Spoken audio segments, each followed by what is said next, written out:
कति लाखको चेकमा कति सजाय हुन्छ त आउनुहोस् जानु। मानिलिउँ तपाईलाई कसैले चेक दियो, त्यो चेक लिएर ब्याङ्कमा गएर साट्न खोज्दा चाहिँ पर्याप्त रकम छैन भनिदियो र त्यसपछि ब्याङ्कले चाहिँ चेक बाउन्स गरिदियो र चेक बाउन्स भइसकेपछि तपाईले बैंकिङ कसुरको मुद्दा हालिसकेपछि चाहिँ चेक अनुसार कसलाई के कति सजाय हुन्छ त नेपालको कानुन अनुसार आउनुहोस् जानु।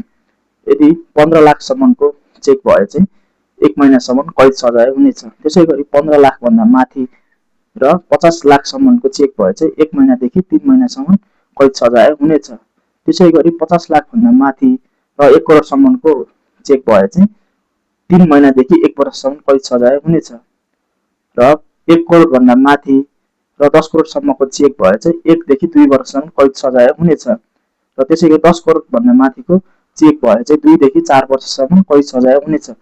त्यसैले चाहिँ कसैले पनि आफ्नो खातामा पर्याप्त रकम नहुँदा कसैलाई चेक चाहिँ नदिउँ र त्यसको चेकमा लेखिएको बिगोको 5% जरिवाना पनि सरकारलाई तिर्नुपर्ने छ। धन्यवाद।